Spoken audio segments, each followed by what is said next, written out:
ओम शांति। आज का रात्रि क्लास है 28 जुलाई 1968।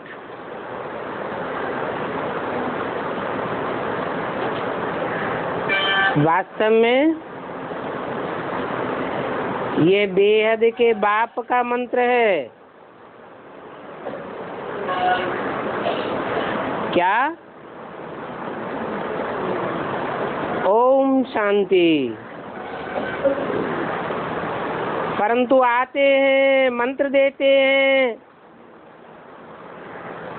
ये किसको भी पता नहीं है। गुरु लोग मंत्र देते हैं, कहेंगे सुनाने के लिए मना है।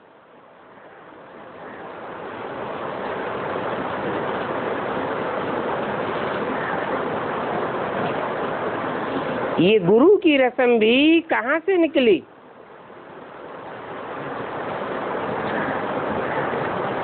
वास्तव में भक्ति मार्ग में जो भी रस्म रिवाज निकलती है वो इस समय की है। ये बाप भी है, शिक्षक भी है और गुरु भी है।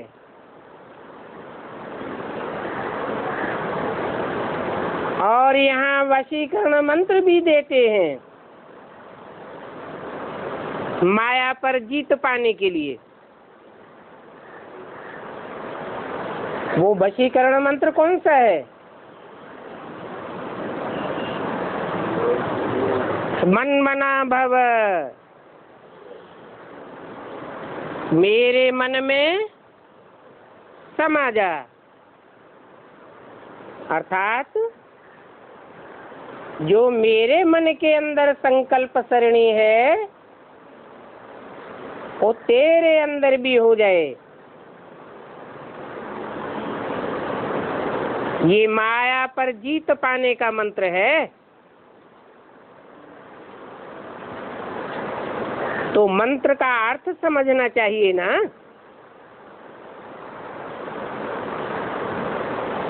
वो लोग मंत्र देते हैं, अर्थ कुछ भी नहीं,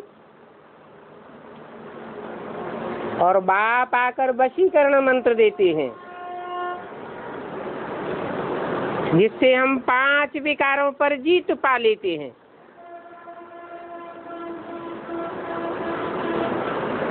ये वशीकरण मंत्र है।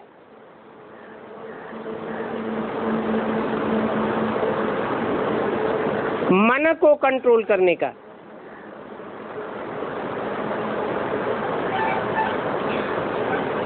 कहते भी हैं मन जीते जगत जीत।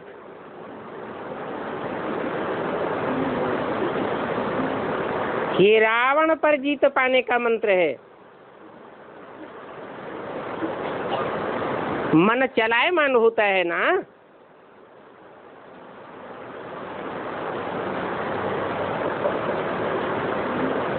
मन चलायमान होता है तो मनु की औलाद मनुष्य कहे जाते हैं।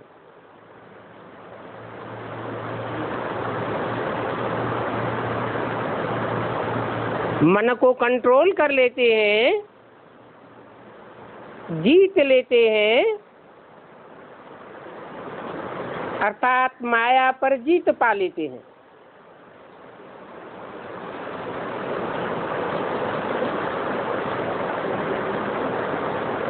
तो गोया जगत जीत बने।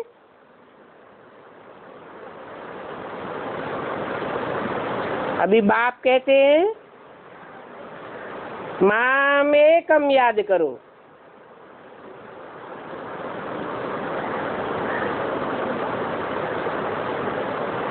मैं भी तो मन बुद्धि रूपी आत्मा हूँ।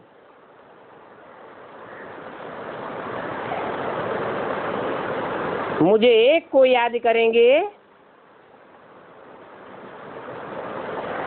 तो एक के संकल्पों में समा जाएंगे।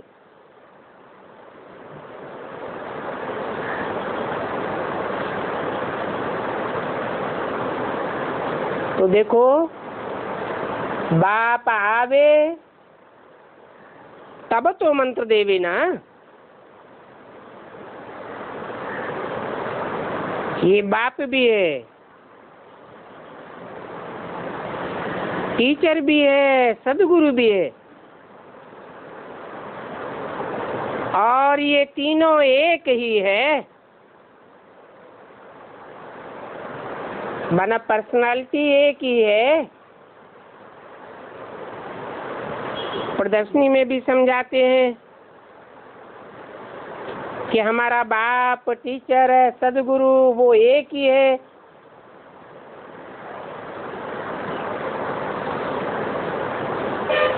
बाप से क्या मिलता है? बाप से बच्चों को वर्षा मिलता है, तो बेहद के बाप से भी बेहद का वर्षा मिलना चाहिए। सो तो जरूर हद के बाप से हद का सुख का वर्षा मिलता है, बेहद के बाप से बेहद का सुख का वर्षा मिलेगा।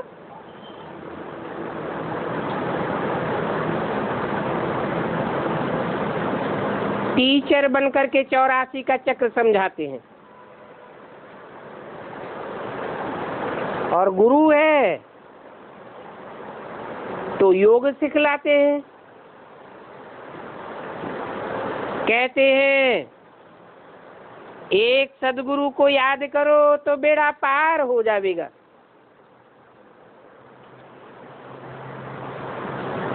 बेड़ा कौन सा है? ये शरीर को नाव कहो, बेड़ा कहो, जहाज कहो, जिस पर आत्मा सवार है।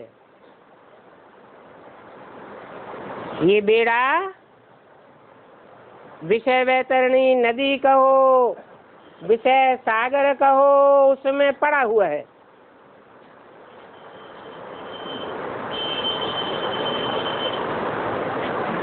एक बाप को याद करेंगे तो बेड़ा पार हो जाएगा।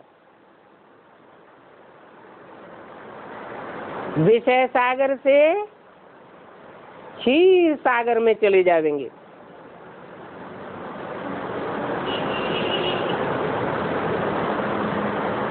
क्षीर सागर क्यों कहा जाता है?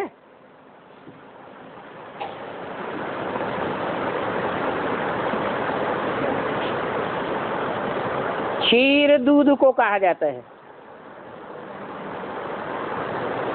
जिसमें चावल और मिठास मिक्स होने से खीर कही जाती है। तीनों ही मिलकर के एक हो जाते हैं।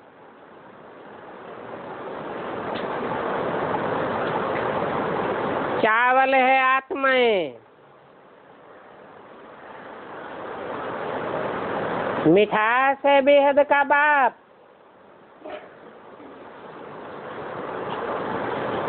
मीठे से मीठा है ना, और उसका ज्ञान जल है।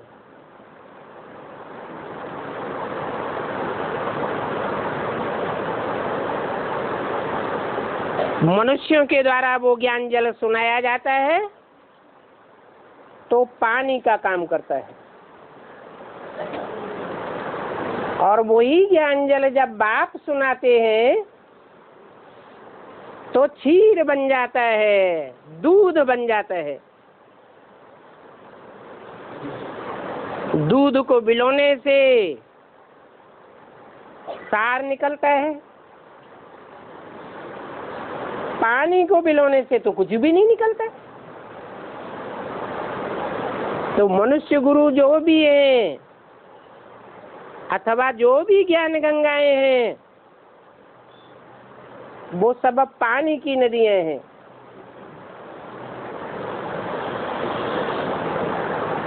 सुनी सुनाई बातें सुनाते हैं, पढ़े हुए शास्त्र ही सुनाते हैं, कोई नई बातें तो निकलती नहीं है। पुराना ज्ञान ही सुनाते रहते हैं। तो पुराना ज्ञान सुनाने से, पुरानी बातें सुनाने से पुरानी दुनिया बनती जाती है,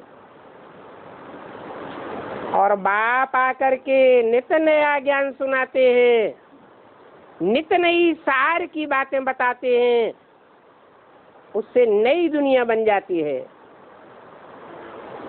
सार स्वरूप छोटी सी दुनिया तैयार होती है।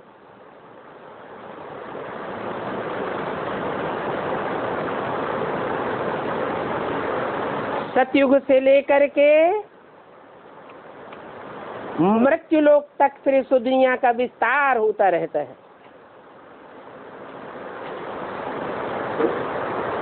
अभी बच्चे मृत्यु लोक से अमर लोक में जाने वाले हैं। बच्चों को ये पता नहीं है कि ये पुरुषोत्तम संगम युग कैसे है, क्योंकि पुरुषों में जो नंबरवार उत्तम आत्माएं हैं, उनकी अभी तक प्रत्यक्षता नहीं हुई है। तो घड़ी घड़ी भूल जाते हैं कि ये पुरुषोत्तम संगम युग है।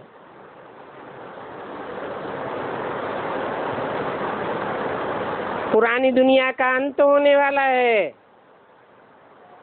नई दुनिया की आदि होने वाली है।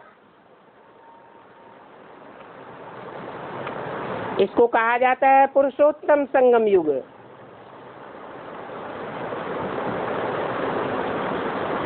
और इस युग में ये बाप का महामंत्र लेना, वशीकरण मंत्र लेना 1 सेकंड का काम है। मंत्र लेने में देरी नहीं लगती है। निश्चय किया, बाप आया हुआ है और मंत्र मिला। मंत्र लेते हैं और बाप फिर सेकंड में जीवन मुक्ति का वर्षा दे देते हैं। इसलिए कहते हैं कि सभी को 2 बाप का राज समझो। एक है हद का बाप, एक जन्म का सुख देने वाला, शारीरिक बाप, शरीर का वर्षा देते हैं। और एक है बेहद का बाप, आत्माओं का बाप, जो आत्मा के जन्म जन्मांतर के सुख का वर्षा देते हैं।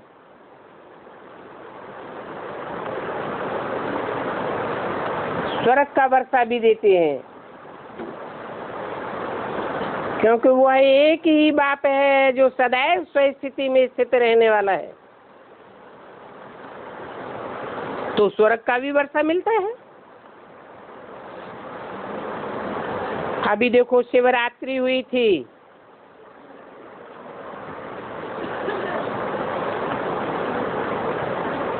जरूर अंधकार की रात्रि में आकर के भारत को सतयुग का सवेरा बनाया था, भारत को स्वर्ग बना करके गया था।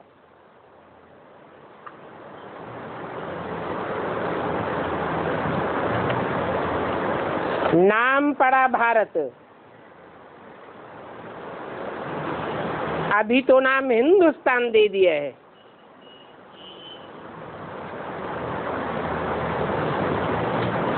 नहीं तो असली नाम भारत है।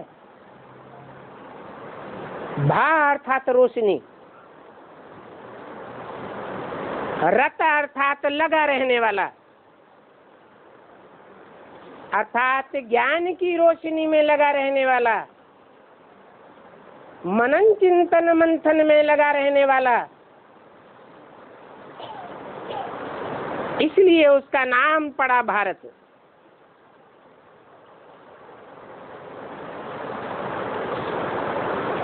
इस पुरुषार्थ से भारत स्वर्ग बनता है। अभी नरक है।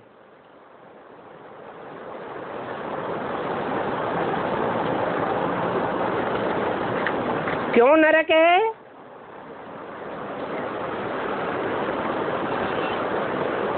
क्योंकि 500 करोड़ जो मनुष्य मात्र हैं वो सब नर हैं, और नर जो कुछ भी करते हैं उससे नरक बनता है। भगवान बाप जन्म मरण के चक्र से न्यारा है। वो सदा शिव है, सदैव ही रोशनी रोशनी है।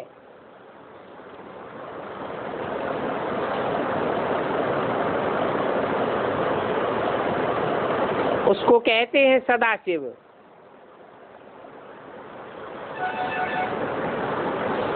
चौरासी के चक्र को जानने वाला है, क्योंकि जन्म मरण के चक्र में नहीं आता। इस दुनिया में जब सब आत्माएं अपने स्वरूप को भूल जाती हैं, अंधकार में आ जाती हैं, उस अंधकार की रात्रि में आकर के रोशनी ही रोशनी कर देता है।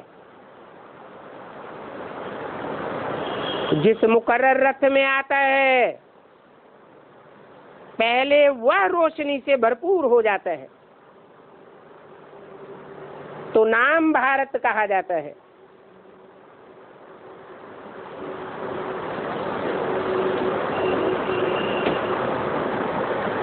जरूर पहले वह स्वयं स्थिति में स्थित होता है। जो पहले स्वयं स्थिति में स्थित होता है उसका नाम शिव के साथ जोड़ दिया जाता है। शिव शंकर भोलेनाथ कहा जाता है। जो भारत स्वर्ग था अभी नरक है, फिर जरूर नरक को स्वर्ग बनाने के लिए बाप ही आवेगा।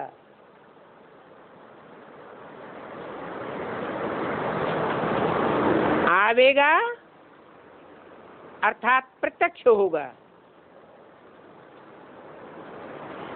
जैसे बच्चा घर में आता है,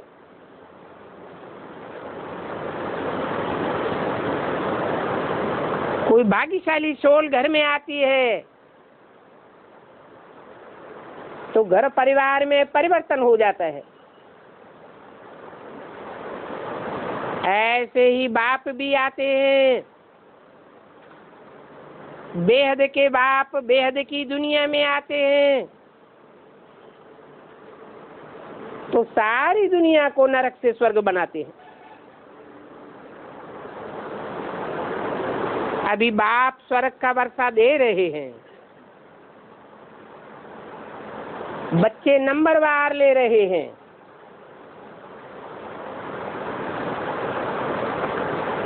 स्वयं स्थिति में टिकने की प्रैक्टिस कर रहे हैं। एक जैसी प्रैक्टिस सब की तो नहीं है, इसलिए नंबरवार है। जन्म जन्मांतर के लिए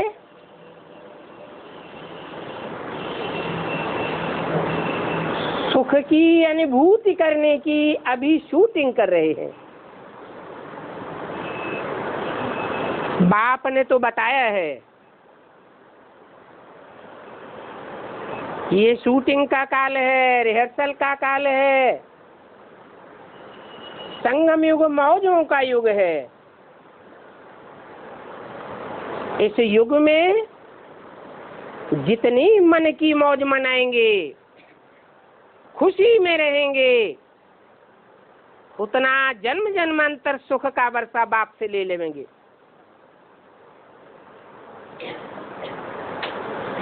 बच्चे नंबरवार सुख का वर्षा ले रहे हैं।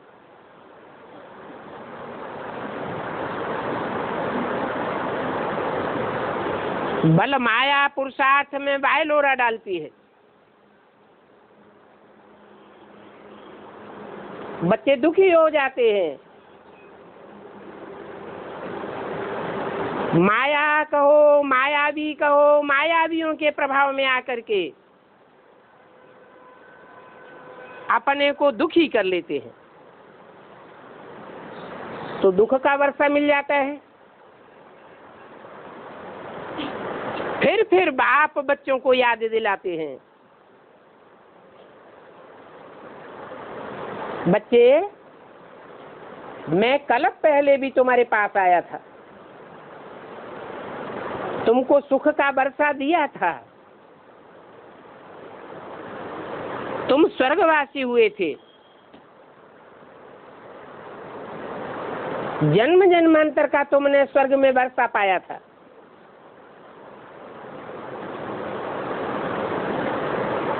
कल्प कल्प आकर के तुमको स्वर्ग का वर्षा देता हूं। तो सुख का वर्षा लेने की तुम्हारी कितनी प्रैक्टिस होनी चाहिए। जो काम अनेक बार किया जाता है उसमें तो अभ्यास पक्का हो जाता है ना।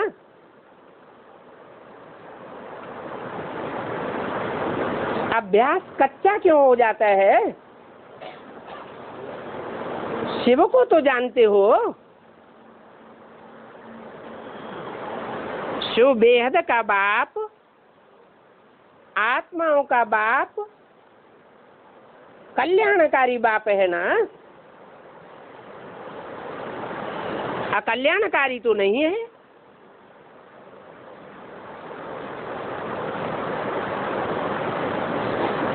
बाप जब आते हैं तो सिर्फ भारत खंड ही बचता है।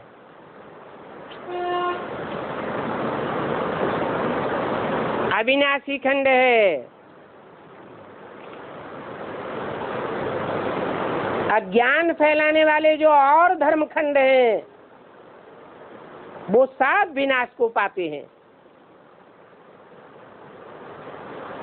जब भारत था तो और कोई धर्म नहीं था। अभी तो बहुत धर्म हो गए हैं।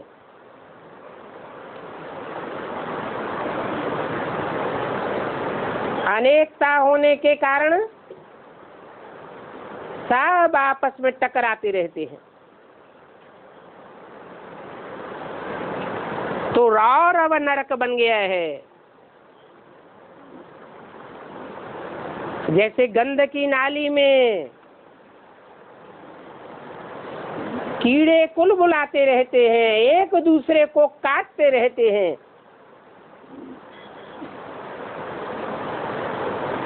ऐसे रौर अब नरक बना पड़ा है।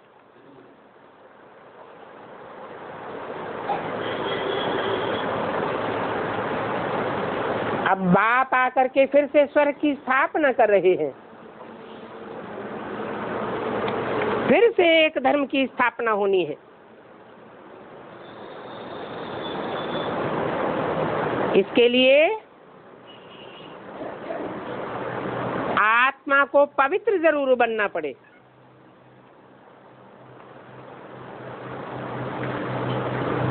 पवित्र आत्मा की निशानी क्या होगी?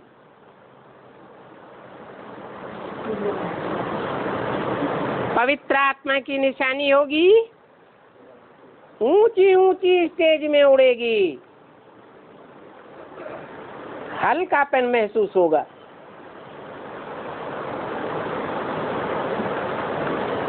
खुद भी सुखी होगी और दूसरों को भी सुखी करेगी।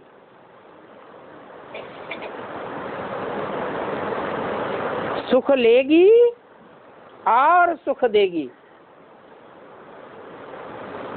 दृष्टि मात्र से भी सुख लेगी और सुख देगी। वाचा से भी सुखी होगी और सुखी करेगी। और कर्मेंद्रियों से भी सुखी रहेगी और सुखी करेगी।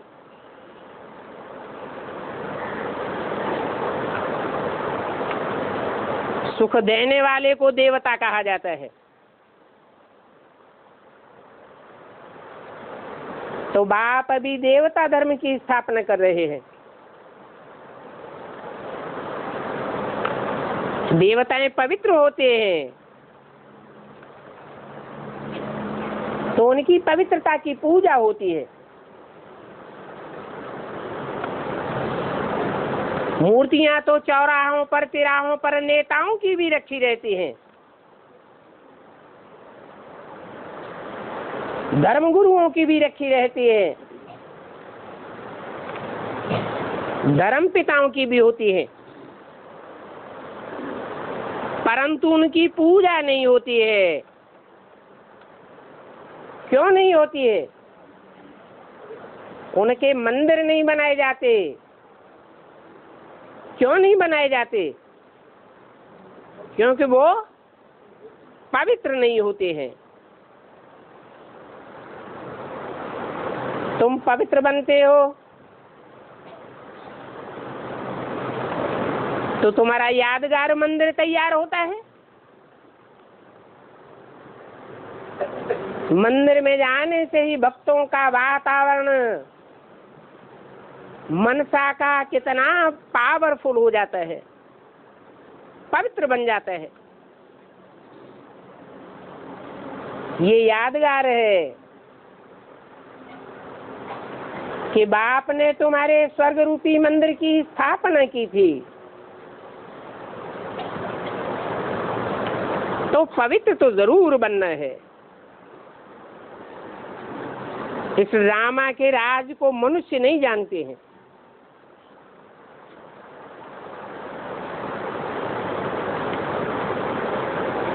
मनुष्य का ही उनको जाता है जिनका मन चलायमान रहता है।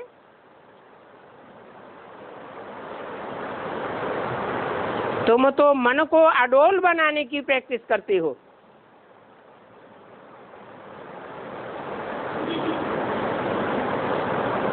बाप में मन को स्थिर करने की प्रैक्टिस करते हो।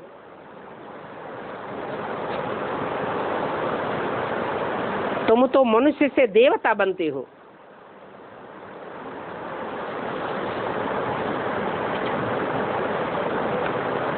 ब्रह्मा की औलाद बनते ही इसीलिए हो कि संपूर्ण ब्राह्मण बन करके देवता बने।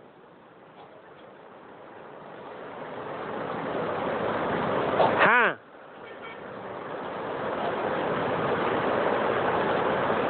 मनुष्य से देवता बनने का इम्तिहान है। इस इम्तिहान में टाइम इतना ही लगता है जितना कल्प पहले लगा था।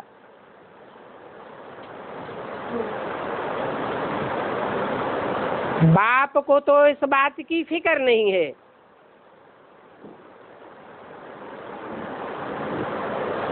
जानते हैं बच्चों का इम्तिहान तो होना ही है। पवित्रता के इम्तिहान में नंबरवार पास होंगे।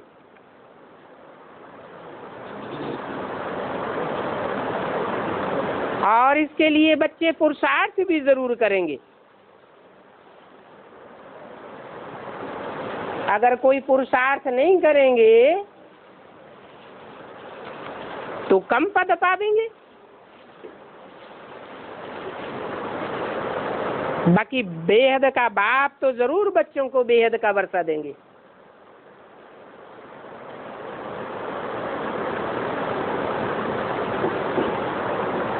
बेहद का वर्षा देने के लिए प्रजापिता भी जरूर चाहिए।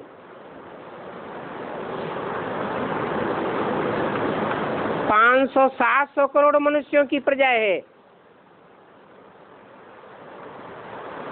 सब उस बेहद के बाप को याद करेंगे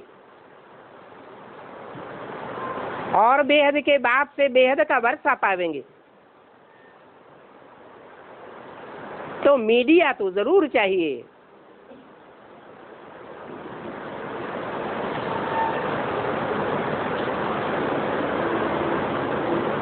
तो बाप बच्चों से पूछते हैं ब्रह्मा है ब्राह्मणों का बाप,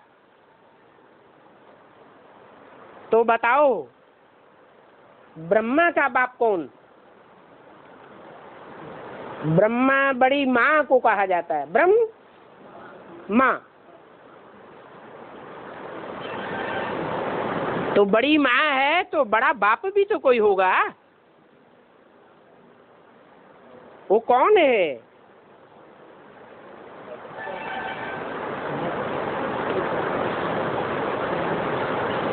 ब्रह्मा का बाप शिव को कहें या नहीं कहें? है? ब्रह्मा को साक्षात्कार हुए, उन साक्षात्कारों से उनके अंदर ज्ञान का कोई बीज पड़ा? साक्षात्कार होने मात्र से कोई बीज नहीं पड़ा। उन साक्षात्कारों की समझानी जब मिली तब ज्ञान का बीज पड़ा। साक्षात्कार तो भक्ति मार्ग में बहुत सारे भक्तों को होते रहे, वो कोई ज्ञान नहीं है। ज्ञान तो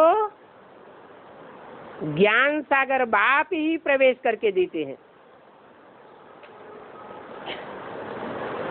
और वो मनुष्य सृष्टि के पिता में प्रवेश करके ब्रह्मा के साक्षात्कारों की सारी नॉलेज देते हैं। तो कहेंगे ब्रह्मा का बाप शिव, परंतु शिव बाप कैसे है?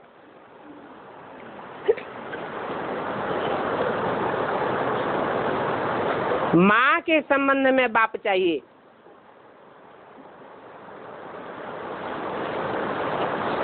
तो पहला ब्रह्मा कौन हुआ? तो कहेंगे प्रजापिता ब्रह्मा। कैसा ब्रह्मा? प्रजापिता ब्रह्मा। तुम प्रजापिता ब्रह्मा के बच्चे हो ना? बच्चे भी हो और बच्चियां भी हो, तो तुम्हारा परिवार हुआ। बाप था, ब्रह्मा था, और ब्रह्मा कुमार कुमारियां भी थी। उस बेहद के बाप से ब्रह्मा कुमार कुमारियों को स्वर्ग का वर्षा मिलता है।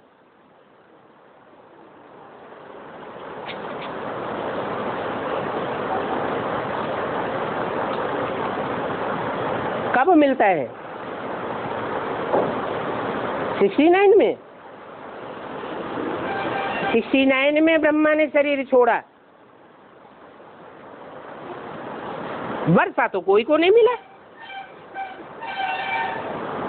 हाँ, ब्राह्मणों के बीच में माँ प्रत्यक्ष हो गई। जैसे छोटे छोटे बच्चे होते हैं, शिशु, तो पहले माँ को पहचानते हैं, फिर वही बच्चे बड़े होते हैं तो उनको माँ के द्वारा बाप का परिचय मिलता है। तो ब्रह्मा के मुख से निकली हुई जो वाणी है वही वेदवाणी ब्रह्मा का स्वरूप है, जिस वेदवाणी से बच्चों को वेद के मनुष्य सृष्टि के बाप का ज्ञान होता है। और ये तो पक्की बात है। 5000 वर्ष पहले की बात है। लाखों वर्ष कहने से मनुष्य मुझ पड़ेंगे।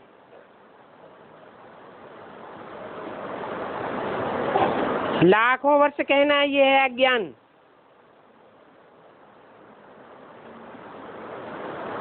क्योंकि मनुष्यों के पास जो हिस्ट्री का ज्ञान है वो कितने वर्षों का है? प्रूफ और प्रमाण सहित 2500 वर्ष की हिस्ट्री है, ज्यादा से ज्यादा। उससे पहले के प्रूफ और प्रमाण नहीं मिलते हैं। जिस 2500 साल की सृष्टि का ज्ञान मनुष्यों को है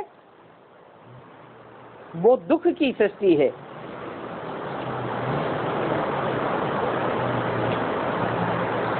जो दुख का टाइम होता है उसमें हिस्ट्री बनाई जाती है। दुख के समय में मनुष्य एक एक दिन करके गिनते हैं।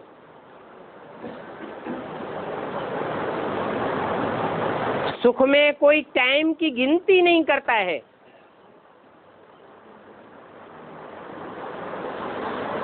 इसलिए कहते भी हैं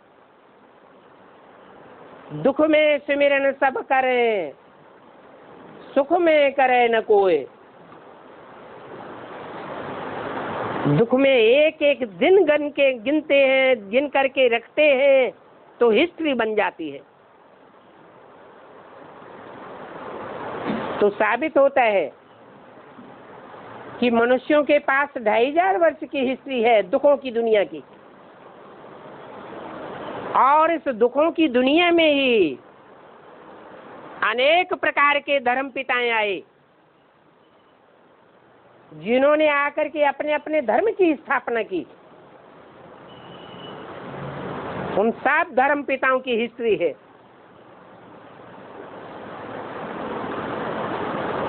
ये दुख की दुनिया पैदा करने वाले मनुष्य धर्म पिताएं हैं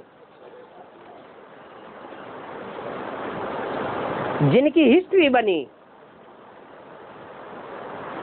सुख की दुनिया वाला बनाने वाला जो धर्म पिता बाप है बेहद का, उसको तो कोई जानता ही नहीं है। नहीं जानते हैं तो अपने अपने तरीके से उनकी बायोग्राफी, उनके रूप स्वरूप का बखान करते रहते हैं। या तो कह देते हैं निराकार है, अगर साकार बताते हैं तो कोई राम बताते हैं, कोई कृष्ण बताते हैं, कोई अल्लाह नाम देते हैं, कोई गॉड नाम देते हैं। पक्की पहचान किसी के पास नहीं है। नाम के आधार पर उसके कामों का फैसला कोई नहीं कर पाता। इसको कहा जाता है अज्ञान।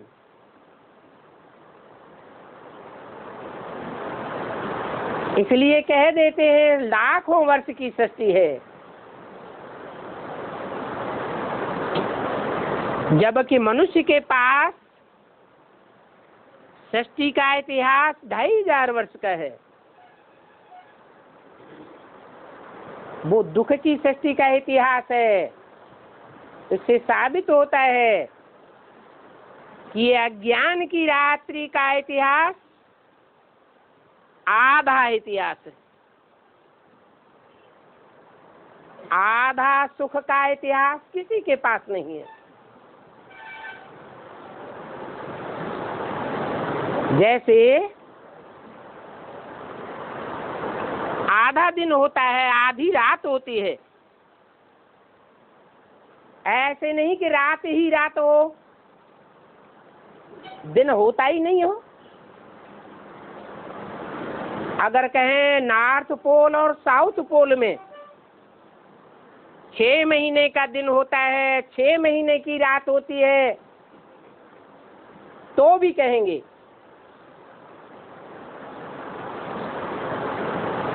कि रात और दिन दोनों होता है ना। किसी के जीवन में सुख ही सुख हो, दुख कभी हो ही नहीं, ऐसा होता ही नहीं है।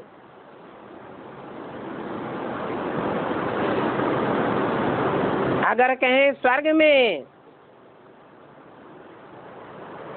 2 युगों का जो आधा कल्प है वो सुख ही सुख का है, तो फिर कहना पड़ेगा 2 युगों का जो इतिहास है द्वापर कलयुग वो दुखों का है। तो सुख और उसके साथ दुख दोनों ही चाहिए, दिन भी चाहिए रात भी चाहिए।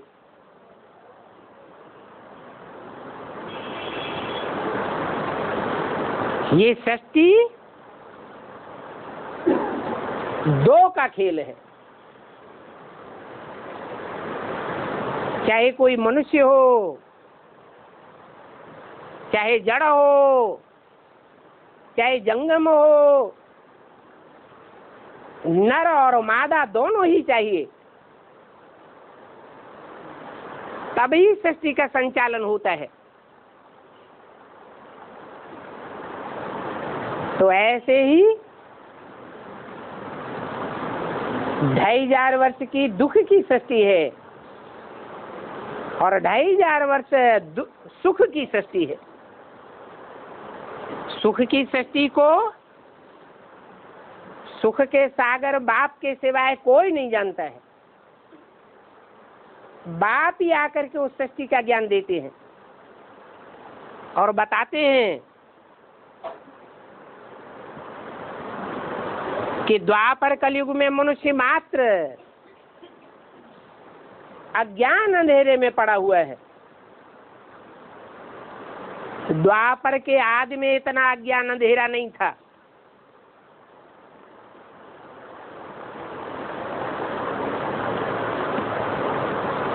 द्वापर से ही तो अज्ञान शुरू होता है। तो सतो प्रधान अज्ञान अंधेरा होगा या तमो प्रधान होगा? सतो प्रधान अज्ञान था, सतो प्रधान रात्रि थी, सतो प्रधान माया का रावण का राज्य था। 5 विकार भी सात्विक स्टेज में थे। उस समय के लिखे हुए जो भारत के शास्त्र हैं, उन शास्त्रों में भी सच्चाई थी थोड़ी न थोड़ी, जिनमें अभी भी लिखा हुआ है कि 1250 वर्ष का एक युग होता है। 4 युगों की आयु 1250 वर्ष साफ लिखी हुई है। परंतु मनुष्य जब ज्यादा विकारी होने लगे तो विकृत बुद्धि होने के कारण उन्होंने मनुष्यों की आयु को देवताओं की आयु से गुणा कर दिया।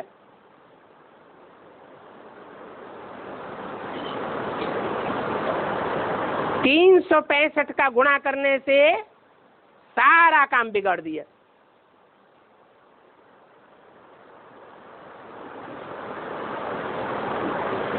मनुष्य गुरुओं की बुद्धि में ये बात नहीं आई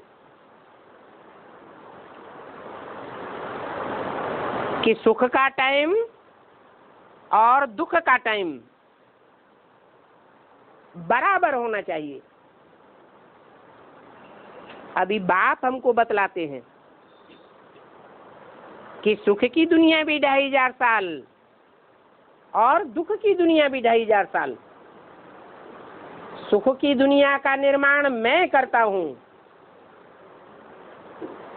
और दुख की दुनिया की रचना ये धर्म पिताएं मनुष्य गुरु करते हैं।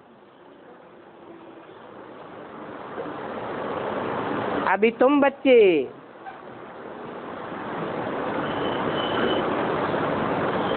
भले कितना भी संग के रंग में आते हो विधर्मियों के, तो भी संगम युग में बाप को पहचानने के कारण तुम नंबरवार अपनी अपनी सुख की सृष्टि का सृजन करते हो। नहीं तो सारी दुनिया कुंभकर्ण की नींद में सोई पड़ी है।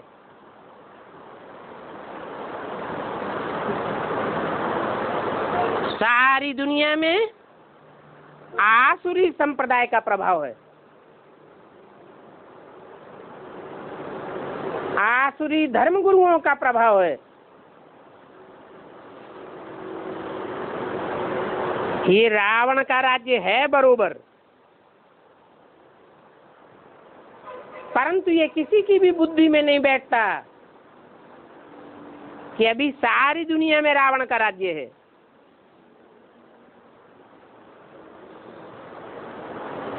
भारत में भक्ति करते हैं तो रामलीला खेलते हैं। रावण दुश्मन को बना करके मारते हैं, हर वर्ष मारते हैं, फिर हर वर्ष बड़ा होता जाता है। सोचना तो चाहिए कि एक बार जब मार दिया तो खत्म हो गया, जला दिया तो खत्म हो जाना चाहिए, फिर बड़ा बड़ा क्यों बनाते रहते हैं? अब तुम बच्चों की बुद्धि में आया, क्यों बड़ा बनाते हैं? कहाँ शूटिंग होती है? अभी ब्राह्मणों की संगमी दुनिया में ये शूटिंग हो रही है कि तुम ब्राह्मण वर्ष वर्ष जितना रावण को जलाते हो, नए नए ज्ञान बाण लेकर के जितना रावण को भस्म करते जाते हो, हर वर्ष रावण उतना विकराल रूप धारण करके तुम्हारे सामने खड़ा हो जाता है।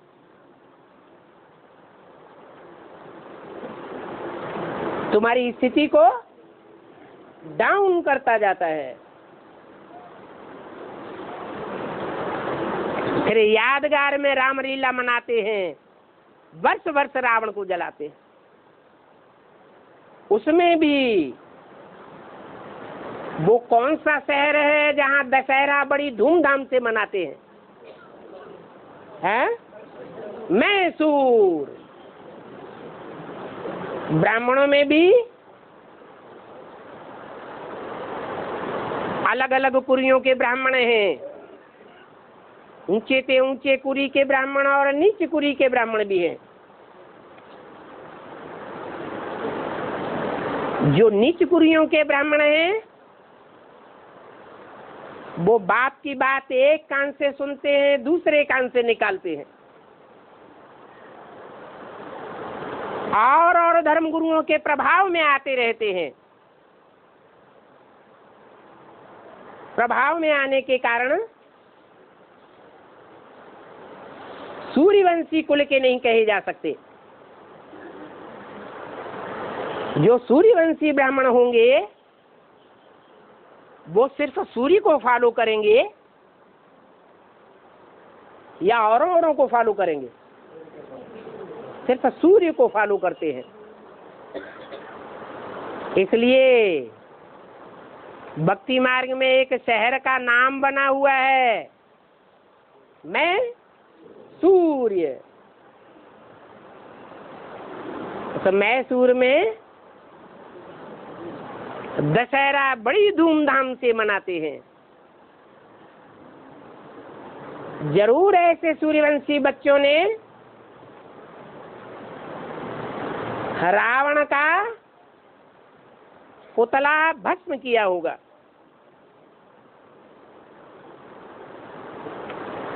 फाइनली एक बार फाइनल हो जाएगा, फिर बार बार बनाने की दरकार नहीं रहेगी।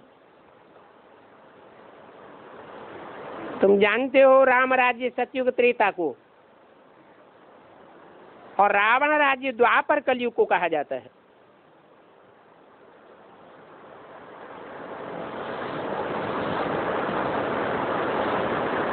राम त्रेता का है या सतयुग का है?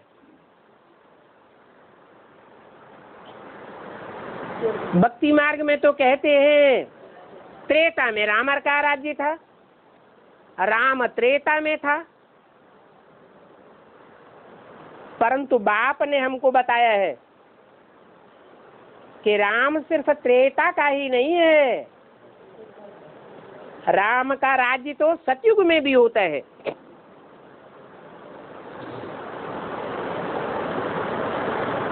तो सतयुग और त्रेता दोनों युगों में सत्य बाप का राज्य चलता है। जिस बाप को कहते हैं सत्य चित्त आनंद,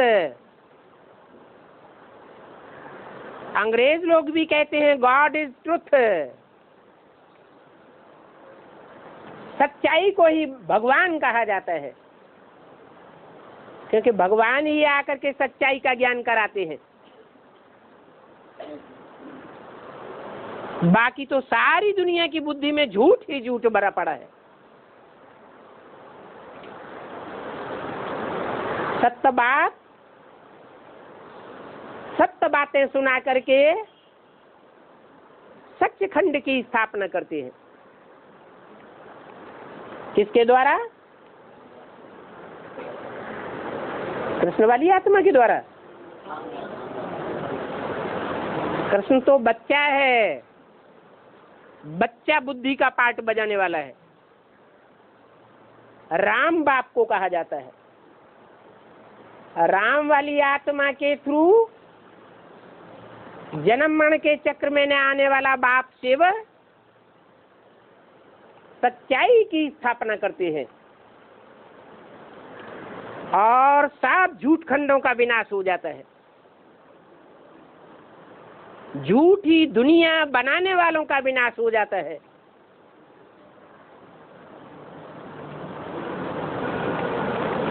झूठ कहा जाता है अपवित्रता को।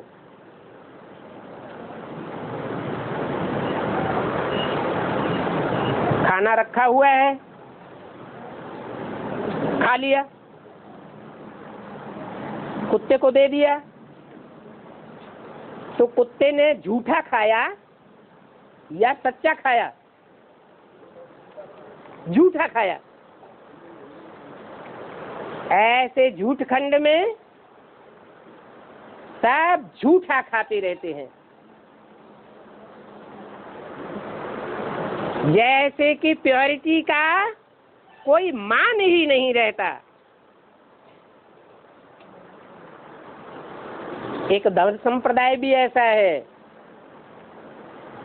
जहां सब एक दूसरे की झूठन खाना पसंद करते हैं। बाप कहते हैं अब ये झूठ है लेना, झूठ है देना, झूठ है भोजन, झूठ छबेना की दुनिया खत्म होनी चाहिए। एक बाप, दूसरा न कोई।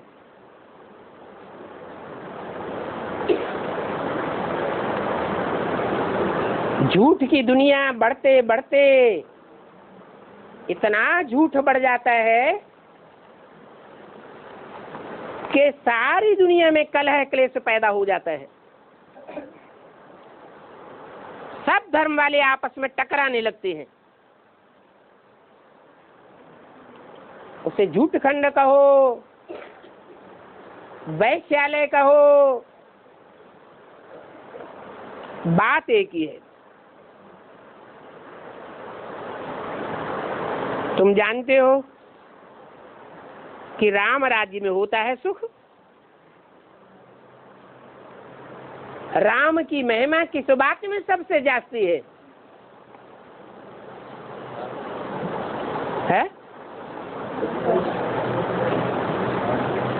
अरे कोई एक विशेष गुण है जो राम के लिए विशेष गाया जाता है। मर्यादा पुरुषोत्तम श्री राम।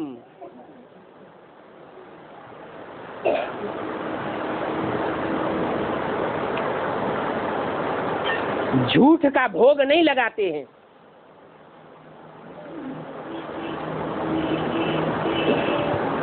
जो भी भोग लगाते हैं सत्य का भोग लगाते हैं। कृष्ण के तो लिए लिख दिया है 16,000 रानियां, और फिर राम के लिए क्या लिख दिया है? एक ही सीता के प्रति सारा जीवन समर्पित था। तो कौन पवित्र हुआ और कौन अपवित्र हुआ है? राम पवित्र हुआ। राम के द्वारा राम राज्य स्थापन करते हैं। रावण को अनेक मुख दिखाए जाते हैं।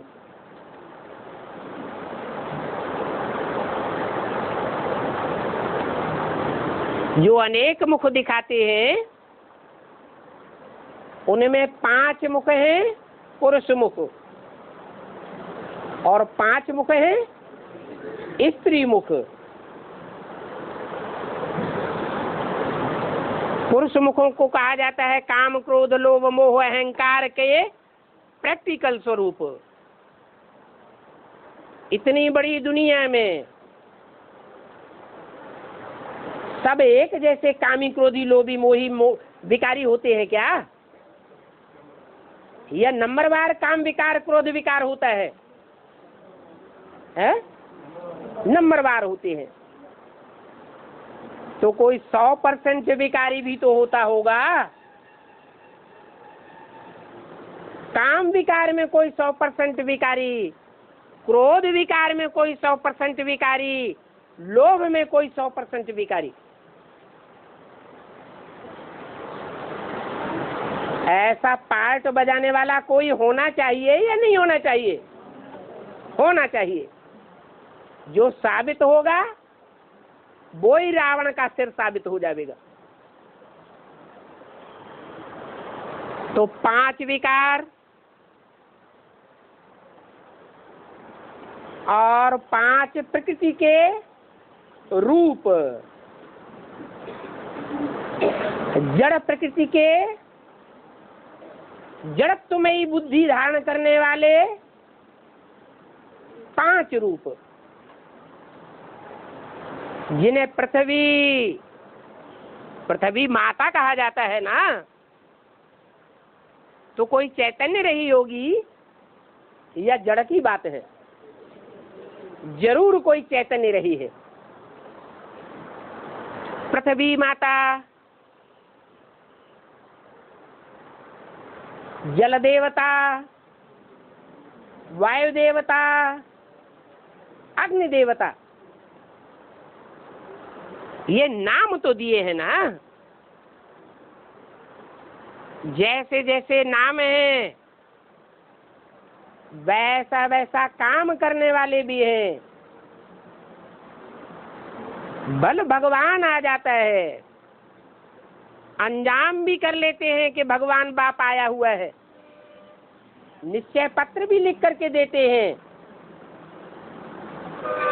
परंतु जड़त्वमयी बुद्धि होने के कारण फिर मुकर जाते हैं, विकराल रूप धारण करते हैं। संगठित रूप में, माया का संगठित रूप जो विकराल रूप धारण करता है तो सारी दुनिया के विनाश का निमित्त बन जाता है। उन 5 तत्वों में मुख्य तत्व है पृथ्वी,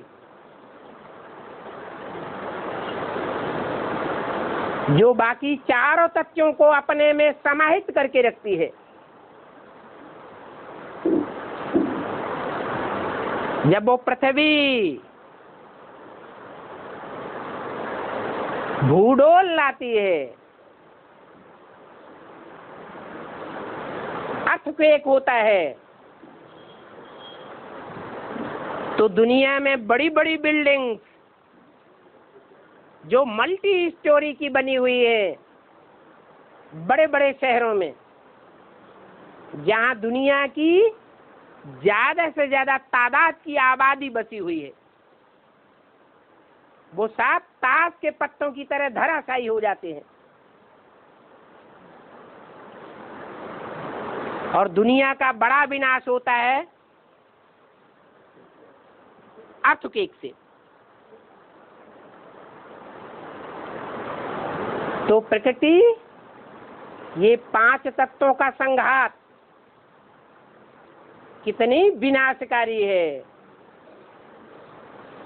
जड़त्वमयी बुद्धि होने के कारण, भगवान बाप को नहीं पहचान पाने के कारण कितना अनर्थ हो जाता है। फिर हैं 5 विकार,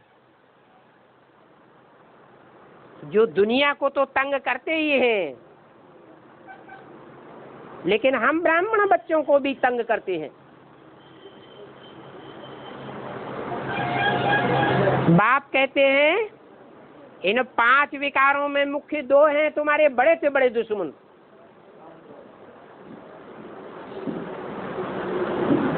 महाशत्रु।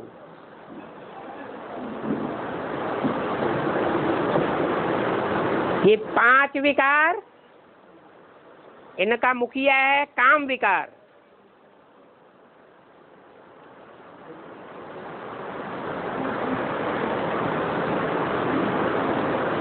एक एक विकार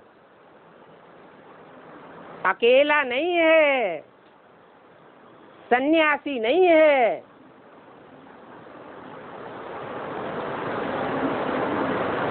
काम विकार रूपी रावण है तो उसके साथ माया भी है।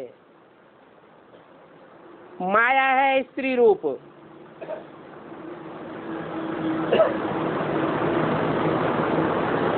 उसको भगिनी के रूप में दिखाया है शास्त्रों में,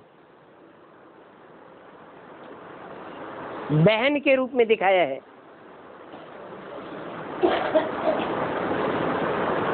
ये माया रूपी रावण बच्चों का भले महाशत्रु है,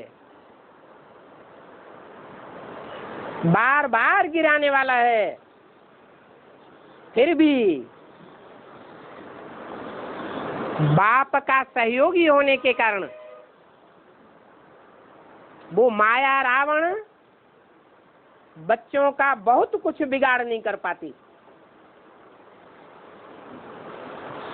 परंतु जब वही माया रावण प्रकृति के 5 तत्वों से हाथ मिला लेती है, प्रकृति को अपना दोस्त बना लेती है,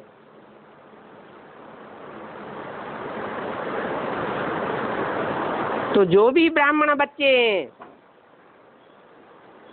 उनका फाइनल पेपर लेकर के सबको हिला देती है।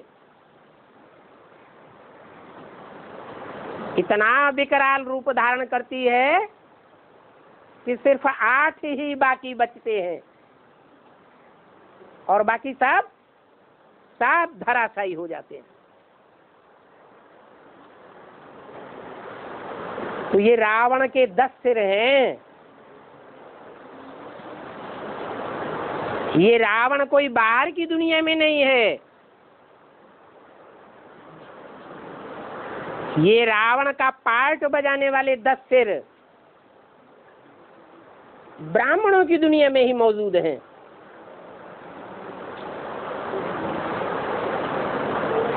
खास करके सूर्यवंशी ब्राह्मणों का अपोजिशन करते हैं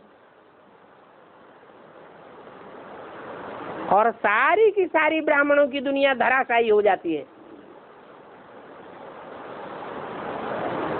जो मुट्ठ भर 8 बचते हैं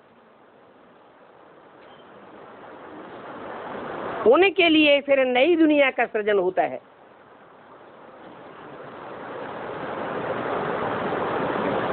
उस नई दुनिया में फिर नंबरवार बच्चे बाप को पहचानने वाले नंबरवार तो है ही, वो फिर बाद में ऐड होते रहते हैं।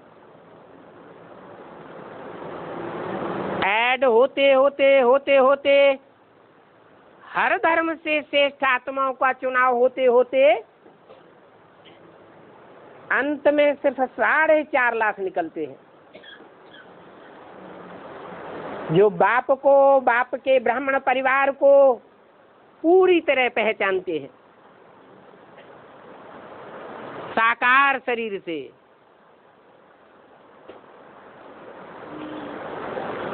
बाकी उनमें प्रवेश होने वाली आत्माएं जो चंद्रवंशी हैं वो भी 4.5 लाख की तादाद की है।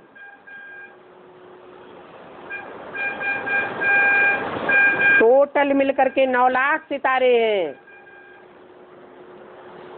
जो महाविनाश के टाइम पर सारे संसार में ज्ञान की रोशनी फैलावेंगे।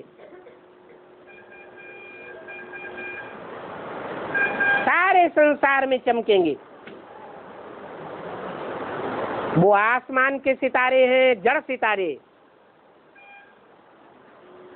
और ये भगवान के बच्चे हैं, धरती के चैतन्य सितारे,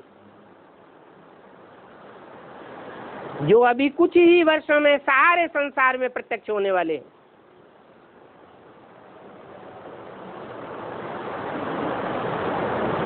तो ऐसे नहीं समझना कि भक्ति मार्ग में हर वर्ष रावण को जलाते हैं, परंतु रावण बढ़ता ही जाता है। हर वर्ष उसका पुतला बड़ा होता जाता है। ऐसे यहाँ भी होता रहेगा नहीं। ऐसा भी टाइम आवेगा जो आखिरी में ये रावण भस्म हो जाएगा। ओम शांति।